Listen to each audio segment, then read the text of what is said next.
आपण बघतोय दशमः त्वमसि क्लास 6 चा संस्कृतचा एकादश हा चॅप्टर म्हणजे 11वा चॅप्टर दशमः त्वमसि याचा आपण आता अभ्यास बघणार आहोत त्याच्या धड्याखालचा। तर पहिले तर आपण बघायचं की संस्कृतमध्ये जे काउंटिंग असतं ते काउंटिंगला पण स्त्रीलिंग पुल्लिंग नपुंसकलिंग असं असतं आणि स्पेशली 1 to 4 ला आफ्टर 5th सगळं सेमच असतं पुल्लिंग स्त्रीलिंग नपुंसकलिंग। मग आता आपण बघितलं की बालक शब्द कसा चालतो। बालक शब्द आपण काय म्हणतो बालकः बालकौ बालकः बरोबर बालकः बालकः बालकौ बालकः। मग त्याच्याच प्रमाणे हे असं चालतं सेम ह्याच्याप्रमाणे।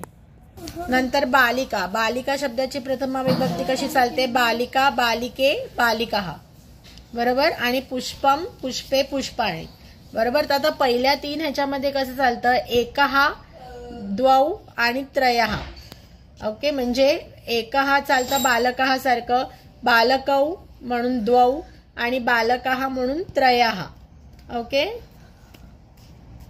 एकः द्वौ त्रयः पुल्लिंग मध्ये एकः द्वौ त्रयः चालतं म्हणजे एकः बालकः द्वौ बालकौ त्रयः बालकः ओके। स्त्रीलिंग कसं चालतं एका द्वे त्रिस्त्रः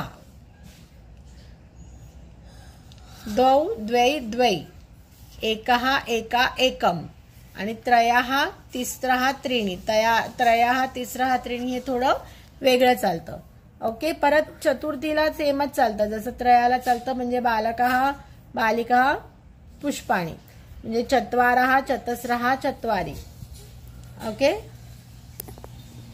सो जेव्हा पुल्लिंगी वर्ड असेल तेव्हा आपण पुल्लिंगी काउंटिंग वापरणार स्त्रीलिंगी वर्ड असेल तर स्त्रीलिंगी काउंटिंग वापरणार नपुंसकलिंगीला नपुंसकलिंग। आता सपोज वर्ड असेल माला तर एका माला एक माला आहे तर एका माला द्वे माले तिसरा मालाः ओके। जर असेल आता बालक सारखा पुल्लिंगी शब्द सांग कुठलाही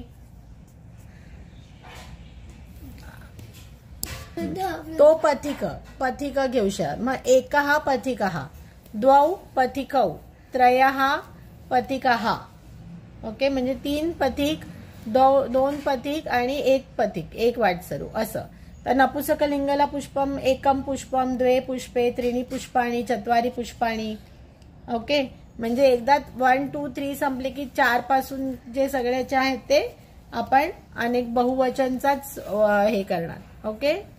म्हणजे एकः बालकः द्वौ बालकौ त्रयः बालकः चत्वारः बालकः एका बालिका द्वे बालिके तिस्रः बालिकाः चतस्रः बालिकाः ओके। एकम पुष्पम द्वे पुष्पे त्रीणि पुष्पाणि चत्वारि पुष्पाणि। आता हे फक्त 1 ते 4 पर्यंतच आपल्याला लक्षात ठेवायचं। एकदा का आपण 5 ला आलो मग सगळी रूप सेमच असतात म्हणजे पंच षट सप्त अष्ट नव दश हे सगळं सेम राहणार ओके। सो हे आपल्याला लक्षात ठेवले पाहिजे तर आपण पुढचे आन्सर्स देऊ शकतो। आता लिहिले विचारले कति बालकाः स्नानाय अगच्छन कति म्हणजे किती मुलं स्नानासाठी आले मग आपल्याला माहितीये दश मग दश बालकाः कतिच्या ऐवजी काय लिहायचं दश बालकाः। सो इथे येणार दश बालकाः स्नानाय अगच्छन आन्सर येणार दश बालकाः स्नानाय अगच्छन। ते स्नानाय कुत्र अगच्छन आता ते स्नानाय कुत्र अगच्छन तर क्वेश्चन मार्क आहे कुत्र कुत्र म्हणजे कुठे तर ते स्नानाय नदीम अगच्छन काय येणार ते स्नानाय कुत्रच्या ऐवजी ठेवायचं नदीम शब्द नदीम नदीम अगच्छन। ते कम निश्चयम अकुर्वन मग आता निश्चय शब्द कुठे आला शोधायचं हे बघा ते निश्चय अकुर्वन यथा दशम नद्याम मग्नः मग ते कम निश्चयम अकुर्वन ते निश्चयम अकुर्वन यत दशमः नद्याम मग्नः किंवा दशमः नद्याम मग्नः इति निश्चयम अकुर्वन ते दशमः नद्याम मग्नः इति निश्चयम ते अकुर्वन असं येणार म्हणजे असा त्यांनी निर्णय काय केला दशमः काय येणार दशमः नद्याम मग्नः, तिथे बघूनच लिहायचं तसं तसं. दशमः नद्यां मग्नः इति, इति म्हणजे हा निर्णय, मग निश्चयम ते अकुर्वन, असं ते सेंटेन्स आपल्याला रिग्रुप करायला लागेल. ओके, किंवा ते नसेल येत तर सरळ जो आपण जसं आहे ते निश्चयम अकुर्वन येतं दशमः नद्याम अमग्नः, आता लिहायची गरज नाही. ओके, असं त्याचा आन्सर येणार. मार्गे का आगच्छत, आगच्छत म्हणजे मार्ग कोण येत होतं रस्त्यावरून. सो मार्गे, मार्गे शब्द इथे आलेला नाहीये, पण आता आपल्याला इथे माहितीये तदा कच्चिता पथिकः तत्र आगच्छत म्हणजे काय की मार्गे पथिकः आगच्छत, असं याचा आन्सर येणार. पथिका किम अवदत म्हणजे पथिक काय म्हणाला, मग पथिक काय म्हणाला होता, पथिका किम अवदत. आता अवदत शब्द शोधायचा, मग काय लिहिलं तदा पथिका अवदत, मग पथिका अवदत दशमः त्वम असि इति. ओके, सो तसं बघून ह्याचं इथे आन्सर लिहायचं. आता शुद्ध कथनानां समक्षम आय मीन येस, आणि इथे अशुद्ध कथनानां समक्षम क्रॉस म्हणजे काय ट्रू अँड फॉल्स. दश बालकः स्नानाय आगच्छन म्हणजे 10 मुलं स्नानाला गेली होती, ट्रू आहे, सो ट्रू. सर्वे वाटिकायाम अभ्रमण म्हणजे सर्वे वाटिकायाम म्हणजे काय बागेत फिरत होते, ट्रू आहे का नाही, हे फॉल्स आहे. ते वस्तुतः नव बालका एव वासन, ते खरं तर 9च मुलं होती, हे ट्रू आहे का फॉल्स आहे. ते किती मुलं होती, 10 मुलं होती. बालकः स्वम न अगणयत, त्या मुलाने स्वतःला काउंट केलं नाही, हे काय स्टेटमेंट ट्रू आहे. एक बालकः नद्यां मग्नः म्हणजे एक मूल नदीमध्ये वाहून गेलं किंवा बुडलं, हे खरं आहे का नाही असं त्या मुलांना वाटत होतं, पण तशी वस्तुस्थिती होती का नाही, सो हे येणार फॉल्स. ते सुखितः तृष्णीम अतिष्ठन, ते सुखाने शांत उभे राहिले होते का नाही, ते दुःखाने राहिले होते, म्हणून हे फॉल्स आहे. कोपी पथिका न आगच्छत, कोणीही पथिक आला नाही, हे ट्रू आहे का फॉल्स आहे, तिथे एक पथिक आला होता. नायका अवदत दशमः त्वम असि इति, हे पण फॉल्स आहे. काय आहे, कारण नायक नव्हता अवदत, कोण म्हणाला होता, पथिक म्हणाला होता की दशमः त्वम असि. ते सर्वे प्ररुष्ट भूत्वा गृहमच्छन्न म्हणजे ते सगळं आनंदी होऊन घरी गेले, हे ट्रू आहे. ओके, आता इथे काय वापरायला सांगितले, मंजुषात.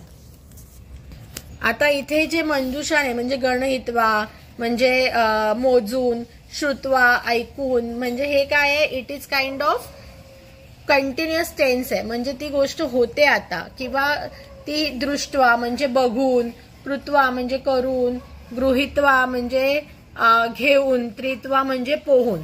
मग ते बालकः डॅश नद्याम उत्तीर्णः, मग ते कसे काय झाले नद्याम उत्तीर्ण म्हणजे नदी कशी पार केली, त्यांनी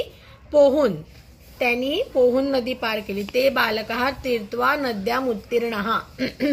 मग पथिका बालकान दुःखिताम डॅश अपृच्छत म्हणजे काय, त्याने दुःखितान कसं काय, त्याने दृष्ट्वा बघून, मुलांना दुःखी बघून, म्हणून इथे येणार दृष्ट्वा अपृच्छत म्हणजे त्याने त्या मुलांना दुःखी बघितलं म्हणून त्याने विचारलं.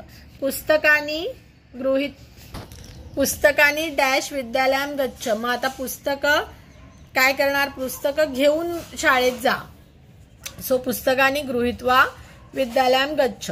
पथिकस्य वचनम डॅश सर्वे प्रमुदिता गृहम अगच्छन म्हणजे पथिकस्य वचन ऐकून, म्हणून पथिकस्य वचनम श्रुत्वा सर्वे प्रमुदिता गृहम अगच्छन.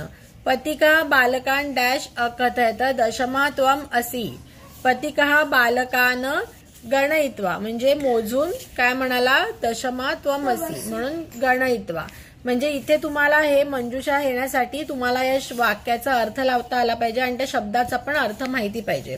मोहनः कार्यम डॅश गृहम गच्छति म्हणजे मोहन काम करून घरी गेला, सो मोहनः कार्यम कृत्वा गृहम गच्छति.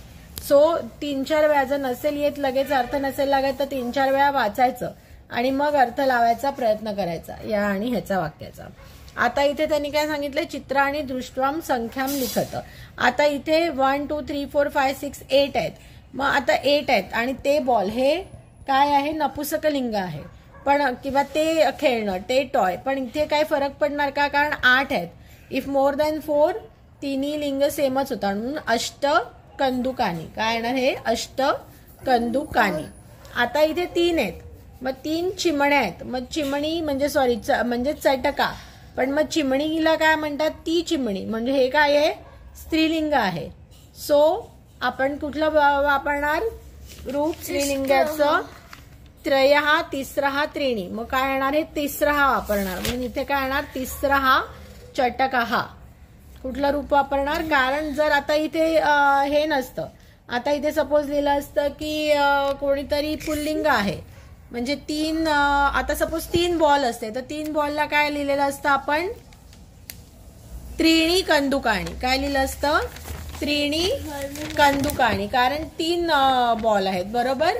जर इथे बालक असतं, 3 मुलं असती, तर काय लिहिलं असतं? त्रयः बालकः. त्रयः बालकः.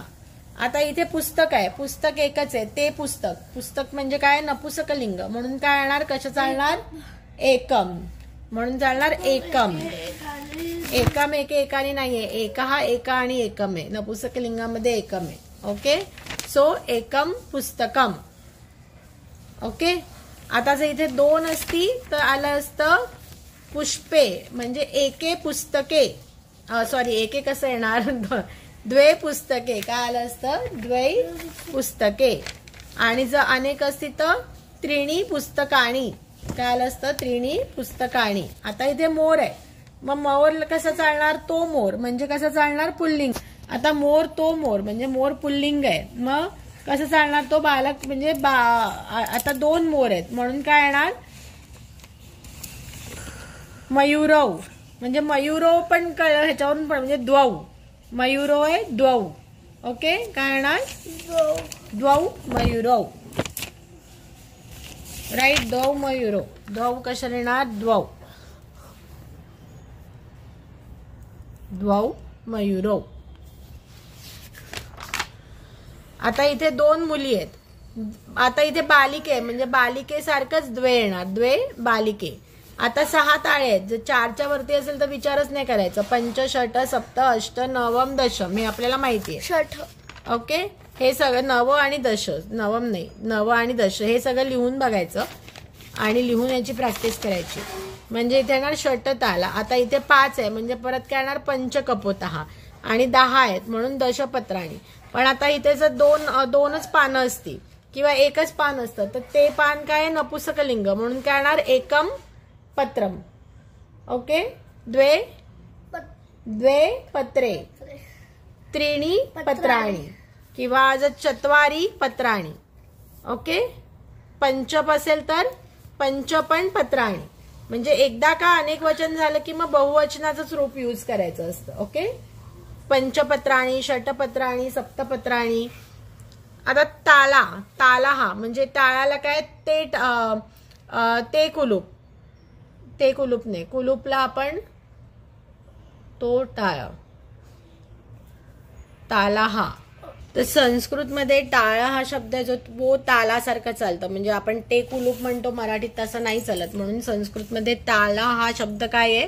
पुल्लिंग आहे, म्हणून ताला हा आलाय. बालकः सारखं. ओके. सेम तो कबूतर, म्हणून कपोतः आलाय. ओके. मग आता 1 असतं तर काय आलं असतं? एकः कपोतः. दौला काय आलं असतं? द्वौ कपोतौ.